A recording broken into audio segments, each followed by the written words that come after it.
Hi everyone, good morning.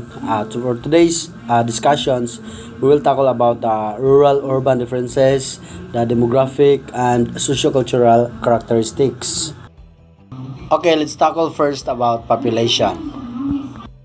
In terms of population, rural societies have homogeneous populations that is socially, racially, and psychologically correlated with agriculture. Meaning, most of the main this works or panghanap buhay doon there in rural areas is mostly agricultural works, the socially, racially, and psychologically, that is just like interrelated to each other. While in urban society is more heterogeneous with people, different castes, races, and religion coexisting together despite their economical and cultural differences. So, it's different from rural society because you can find easier jobs here in urban. Like me, I'm living in rural places, but I'm working in urban places because you can find easily jobs here, whereas when you are in rural areas, so hard to find jobs there. So my explanations for populations, and now let's move to environment. Of environment, rural areas mainly consist of natural environments. When you are familiar with Twin Lakes, Balisa Sayao, there are very nice view there, and also in Don Salvador Benedicto. When you have been there, you can see the nature, the beauty of the nature. That is, you can say that it's fresh air. You can inhale the fresh air and natural environment, while in urban areas urban areas are exclusively man-made environment. Most of it's like big cities now, or like in Cebu or in Manila. There are many, although they have their what's this tourist attractions, but most of them, their tourist attractions are it's like man-made, unlike in rural areas, that if that are the tourist attractions there in rural areas is really natural, really natural compared to urban areas.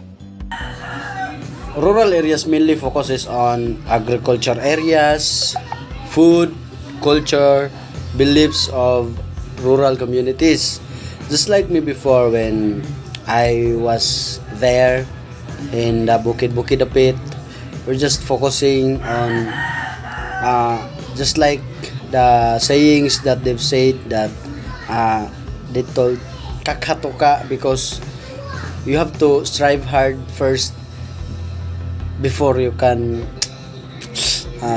for your food, or just like basic needs. That's it. Then you have to strive hard so that you can live, because if you won't work harder, it's so hard for you to live there. And in urban sociology also mainly focuses on economy, poverty, and racial issues and social changes. When we compare to areas, rural areas is really behind, or lahi jud kayo sila sa mga kanabitang mga technology, sa mga changes of the world, because wala sila yung mga kuan, igor sila nga kanang basic needs ra lang yung kuan nga igor mabuhi, just like that.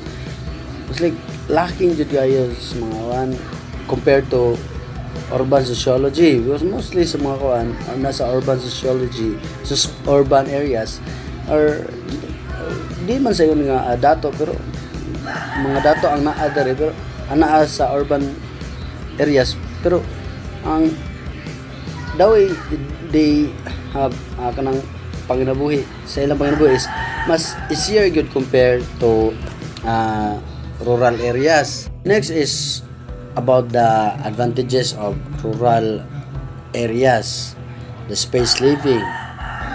Rural areas as spacious, comfortable, airy, and many greenery. When you're in the rural areas, you can really experience the fresh air, the green surroundings, and the peaceful mind or peaceful areas, peaceful living. About habitat, no air pollution, quiet, relax, less waste, domestic and industrial waste. Very nice place in rural areas, and even if sa mga foreign gani nga another is sa ato karon sa Philippines, most of them are finding the places nga kanang nasa rural dapit, because they feel comfortable living in rural areas than in urban cities or urban areas. In psychological aspects, main job is agricultural labor should not be pressured on money, status, social, and title. Siyempre, because agricultural panginabuhi ra na lahat. So, they're not pressured with money because wala na sila kanang langi panghuna-huna nga kanang wants nila. They're just focusing on their needs, not their wants. And let's move to the rural disadvantages. Employment income. The lack of employment, the main employment is agriculture and simple labor. So, low income because low employment. So, they don't have income because they are not employed, only engaged in agriculture. So, low income.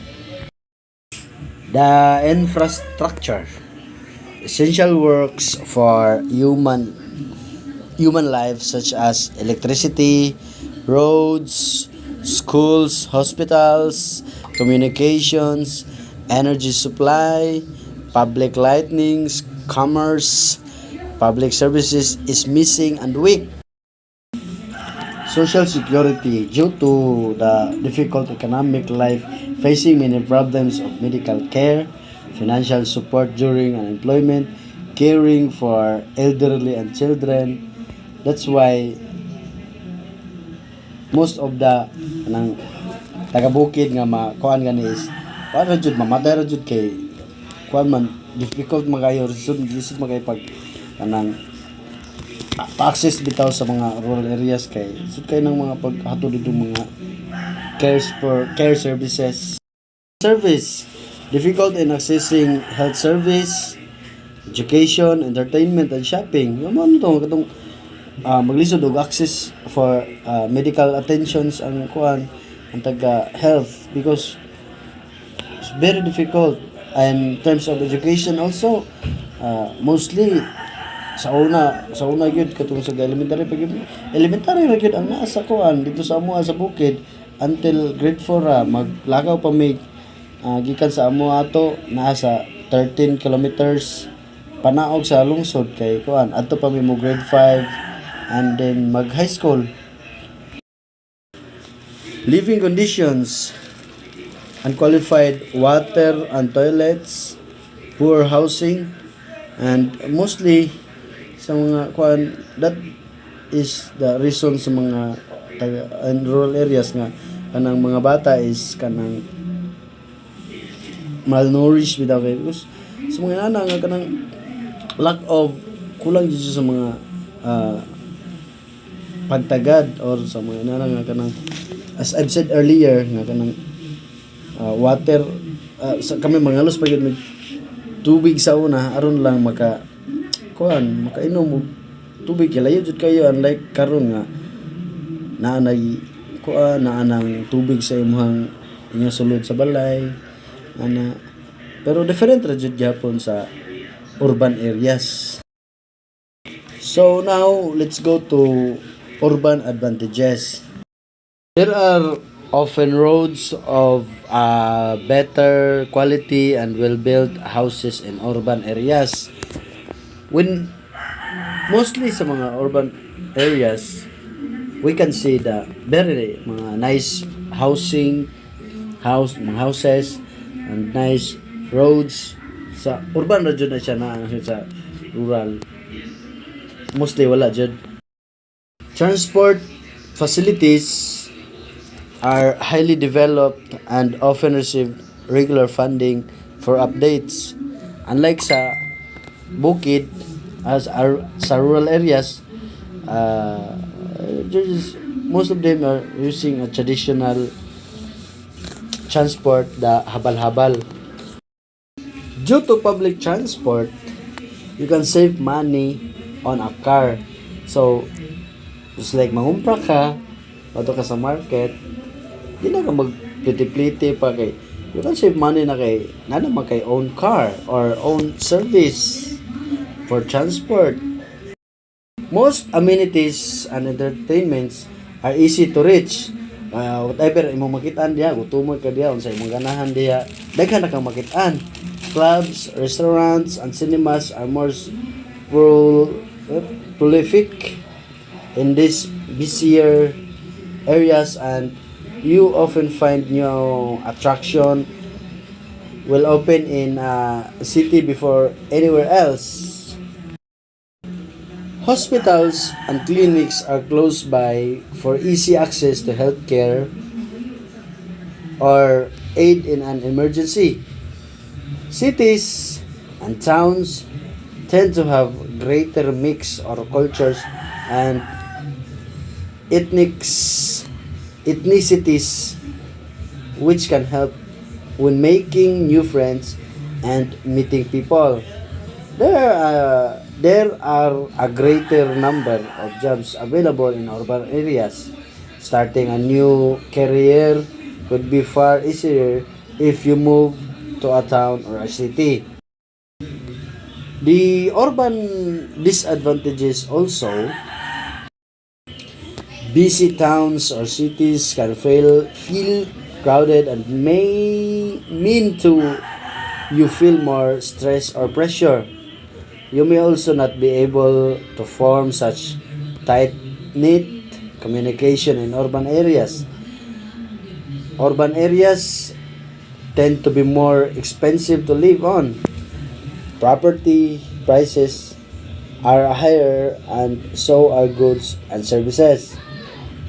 Houses are more compact in an urban areas. To maximize space, flats and smaller apartments are built instead of houses with large gardens. Mostly sa mga urban areas, just like me karon, when I am working now here in the city, so kanang mangita og boarding house, so in a small places, or mostly in a small places, daghan jud mga nagpuyo diha. Mo po na yun siya usas mga disadvantages po, kuan ka ng kamay ra mo diha, di ka kapagusto. So kuan jud ka kanang higpit jud ka. Public transport might always be as reliable as you'd like, and many towns and cities are restrictive with parking. If you prefer to drive, you may find it harder to keep a car close to where you live unless it is at great expense. That's all my report, and thank you so much.